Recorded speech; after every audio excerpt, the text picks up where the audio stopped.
Ada, thank you very much. Ekelem our distinguished senator, Chugozira Ege. Odo gị na-ehiwe ebe ọbụla. Ada promise gị aga m egbu oge. Ekelela gị nnukwu onye isi anyị senator. Ka m gaa straight na question m nwere maka anyị egbuela oge. Biko n'ọtụtụ ihe kwuru ebe a, anọ m a lot of things gbasara Igbo race, or can I call it our quest for justice, ranging from the Senate angle to the House, I'm so glad that I'm not to the popular public, and to all the agitation in and out everywhere. And yet, this thing has been a chronicle issue since I was born. We have been seeing it, and we continue talking. That means the way I'm seeing it, on one end. So, here now, Senator, sir, extension of my question to others, both governors. Can you hear our being Igbo? Can you hear our Nigeria government? Are we going to continue like this until the world end? So, what is alternative do we have? The alternative will be in Nigerian project. And also, Senator, just a minute. Or the impossible project Biafran cause to the House for a discussion, straight ahead for a discussion, because we can continue like this. It has been there forever, and how can we continue like this, talking every day? Thank you, sir. I promise not to take time. Okay. Let me talk about because people will want to know, why don't we talk about Biafra in the House? For a very simple reason. I'm with rules, and the rules are very clear. You want to discuss something, you will submit it. You will discuss it with the Senate President, or you will send it by way of a motion that is written. And anything that is against the Constitution of Nigeria will not be taken. The Constitution of Nigeria says one indivisible country. So once you bring in that matter, I say, this one is against the Constitution, so we can't take it. That's why we can't discuss it. It can only come in from the side.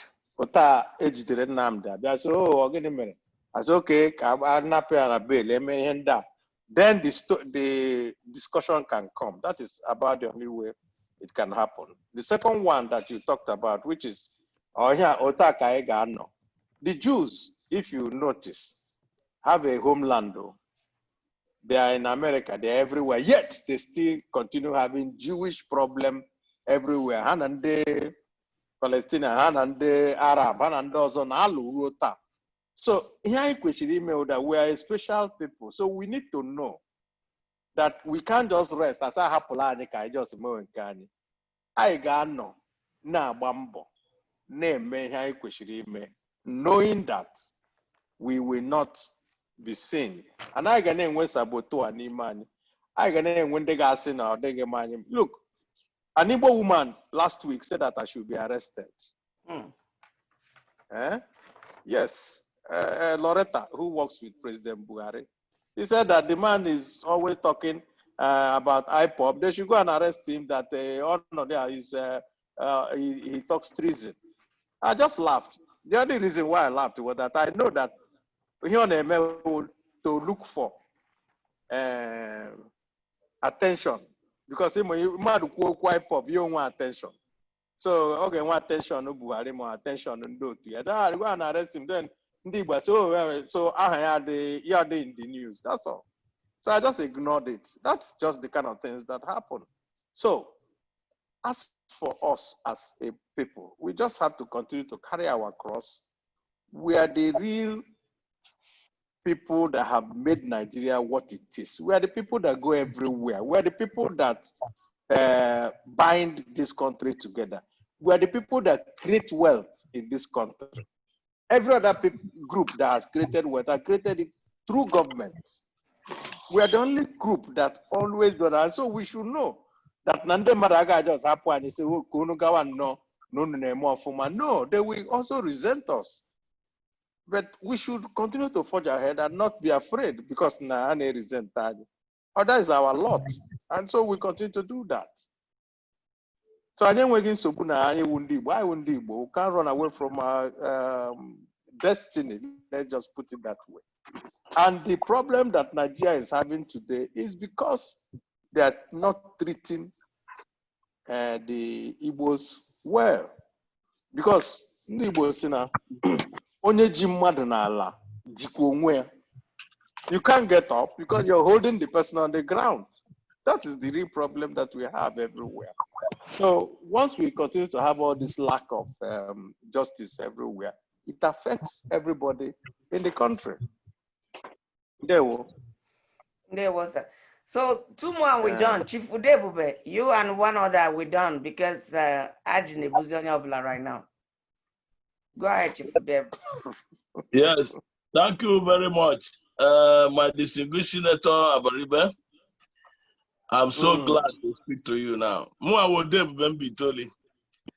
Biko, ebim na Washington State. Biko na ikwu.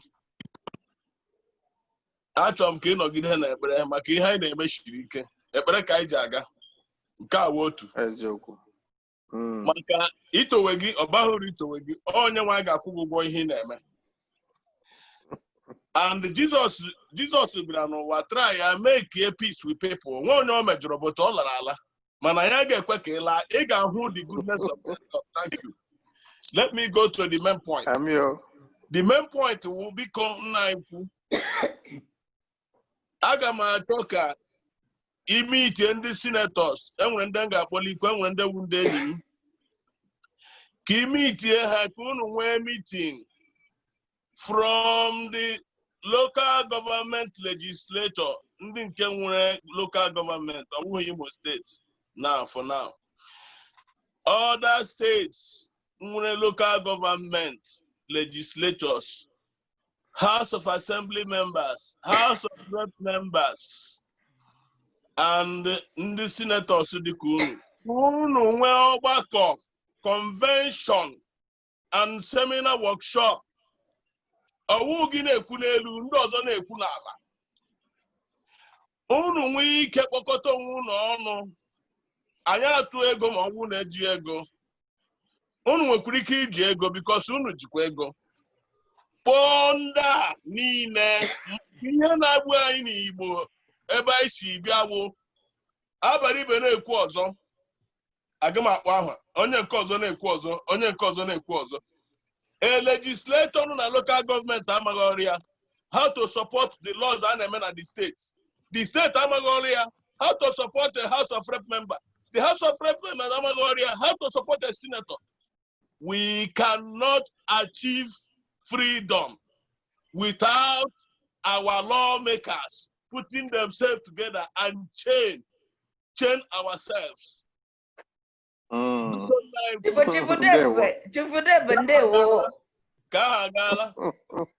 Nke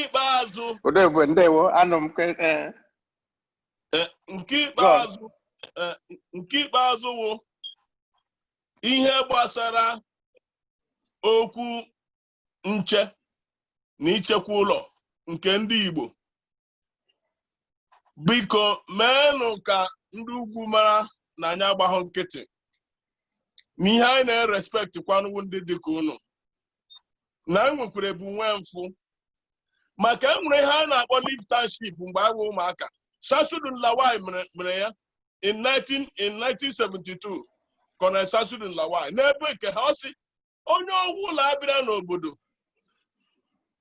onye eze anabataghị ya amaghị onye ọgwụ na onwe ha right ibi n'obodo ahụ na ya gaa n'obodo ha.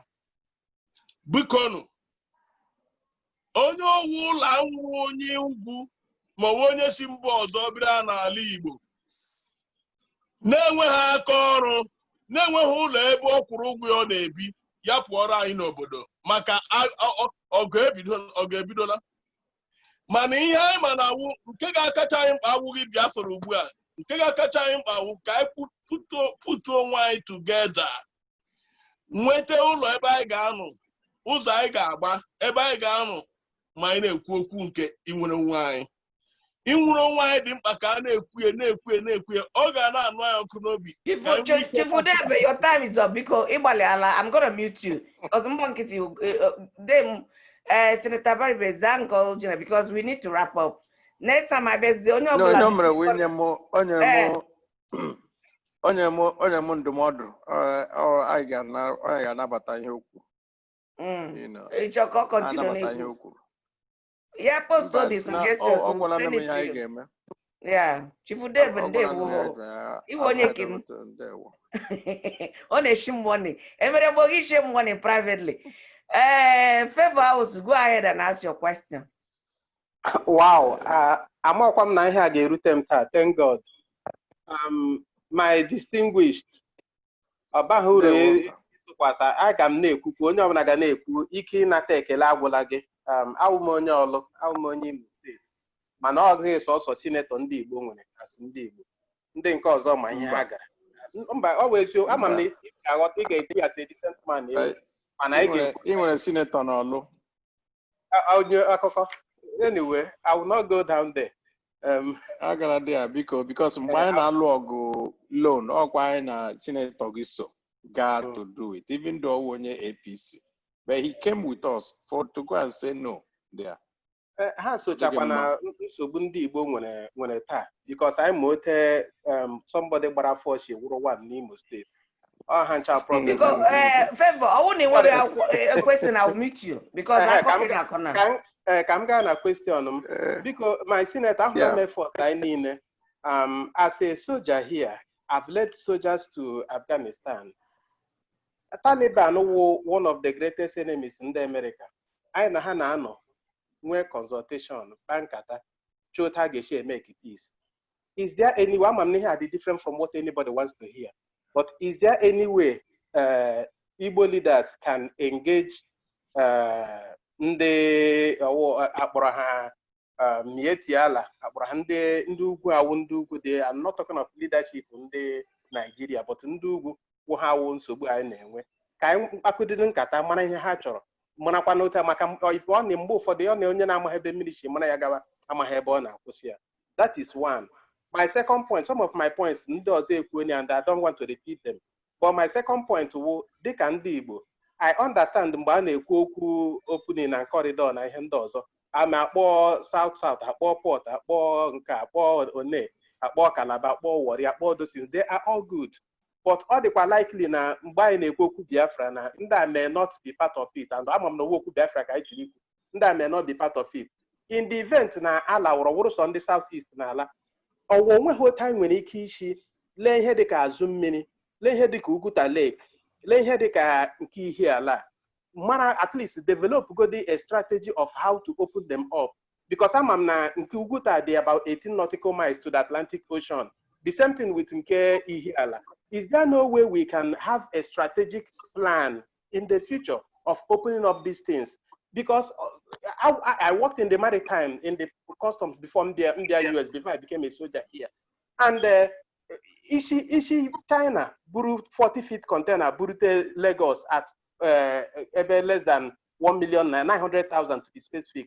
Manishi Lagos, buru the same 40 feet, rural Igbo, takes us about 1.5 million. Some of them are Bini, because of course some lopsidedness of all this in here. And in the Ghana, Sophia, Ruwan Nachi, yet happen to have lawa from Lagos. Meanwhile, 90% of importers Wundibo, 90% of clearing agents Wundibo. So that is our problem. Can we look inwards and think southeast? That's my question as our leader. Because I think something is being done along that line of importation and so forth. Even Ndemere, Kauruna and Lagos have also put themselves in trouble. A container comes in, it takes 40 days to come out. People have to pay demurrage and all that. They can't even move it out of the port. At a particular time, Lagos was going to be cut off by trucks trying to carry things in and out of the Lagos wharf. I mean, the federal, even the vice president had to get involved and all that. So, I've said it before, and they have now decided to open Calabar and open One and open Port Harcourt because they've seen that it's not working, the Lagos thing. You know, so That one is already in the works. Agana emenka. Because about time and them the point really is that now Igi may negotiate with somebody. Igi may negotiate with onye nwere ability to control the people that are giving you trouble. It's not Mietiala that these people are looking at. Though. The Mietiala is a cattle breeders association. And simply talking. She from outside the country now. Bia brini moya. The Mietiala ne bunama abata. Then la when they collect their money after selling it. So their own is actually a little different. Now they now say that they have another Mietiala Hotore. I think that one is the one that we're giving trouble in the middle belt, Benue and all that. But we ask a simple question. If you're coming for trading, that is different. But you cannot come and live in somebody's land and drive the people away when we see your own colony. There's no negotiation there. You just have to get rid of them. That's why there is nothing like ABS kind of haku. And then the Mietiala people were emboldened so much by this government that they were issuing statements everywhere. Of course, he has rebounded on all of them now because, like I said, ma Katsina, ma Sokoto, ma Kano, of course, Yobe, Meduguri, all those places are zones of war now. So they're actually suffering far more than anyone. Their villages are being devastated and all manners of things are going on. To the extent that for the very first time, we can now hear the president saying that he has lost confidence in the service chiefs. But we had told him about service chiefs more than 4 or 5 years ago to say that these people are they're not doing the right thing. But he last week, and of course nobody believes him because have good anymore. Because but nothing happens. So I can tell you that, well, you will now know that you must deal with that problem. And I think the time has now come. Now that the president himself has said, not this whole thing, he will not have to deal with the problem because they created it. You couldn't have had people coming from outside this country and coming into this country and then akorelu, akorogala. At first, you know, I don't remember that because the first time they said, oh, that no, the Gaddafi may train. Gaddafi may train. No, Zinde Shinga. So it's we're in a very deep problem, really, everywhere. I really have to tell you, I'm in a very deep problem in the country. And we meet every time as the Senate leadership, and we continue to engage the heads of every security organization to say, do something before you don't have a country left. The last one about Oka, Aina, Ese, Ailawa, Nigeria Basa Mad Nilela, Ngaga Dikwe, Ngaga Dika Somali. Only Oblage with his own corner. So he shouldn't actually.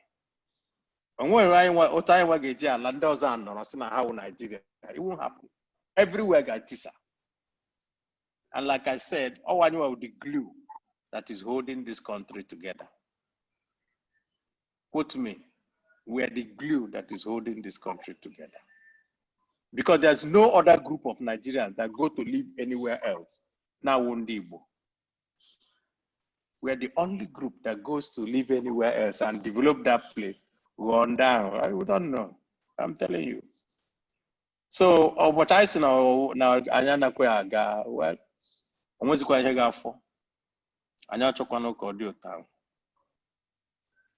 So, Ade Jagamba, I think you can leave me now. yeah, so you can't go on you. Biko. Because ndị na-enweta opportunity ịjụ ajụjụ unu eweli iwe. I'm gonna do possible everybody ịjụ ajụjụ, and then ndị enye opportunity ịjụ ajụ. You know, because next time I meet you, just cut it down, go straight to the point. Carry waste time, quite long. Yeah. Ndị biko unu mgbara Senator Ike Agwụlịa, and but that we're gonna be meeting again, and then we'll hopefully. Yes, we'll be meeting again, and I will go and tell Ike Kurema to say no need the Kayawabia. They don't need the Southeast senators. Or Amam, how you can link 2 or 3 computers, you know, because I need Lagan or Linen in one place and then meet in this form. Well, they will. But I'm going to encourage. I will talk to you offline. I'll talk to you offline. Because only was Simon Ekba, I know that all will be after already. So ask your question, we'll forward it next time. So only one opportunity time. Next time you get one opportunity, I promise you that. Yeah, only because I can't go on one as so kai very much. The last time I asked you to pray and onyo kachukupere. So this time Nzamadebe, just lead us in closing prayer. Unmute yourself. Go ahead and pray and let's wrap it up. Oh, that's so. Ụmụagha ndị Igbo enyi nwoke ịbụ mmadụ. Thank you, sir. Chukwu ndị Igbo ụmụ gbakọrọ bịa tụọ elo maka ihe ga-eme ka ala Igbo dị mma, ala Igbo gaa n'ihu. Biko bịa chebe ndị Igbo, dobe ndị Igbo. Onye ọbụla bụ nwa Igbo na-ewepụta oge maka ọdịmma ndị Igbo, biko dube ezinụlọ ya, chebe ha, nyekwana ihe ga-eji wee mee ka ndị Igbo na-aga n'ihu. Ọ ga-adịrị ndị Igbo mma. Oge ọ bụ Chukwu ndị Igbo, Chukwu abịa mma, oge ga-edu anyị, duru anyị ka anyị ruo ebe anyị na-achọ. Onye ọbụla batara na mgbakọ na mgbede gụzie ezinụlọ ya, gụziri anyị kwa sinetọ anyị Ụmụagha ndị Igbo, mee ka ọ na-adị ndụ edu ndị Igbo. Ihe nke ka a na-enye oge si na Kraịst bụ onye nwe anyị. Amen. Amen. So I'm gonna mute everybody so that you guys can just thank him, or not for you to start here, just thank him. So I'm gonna allow you to mute yourself. I'll mute yourself and just say thank you to our great senator for this time. Thank you very much.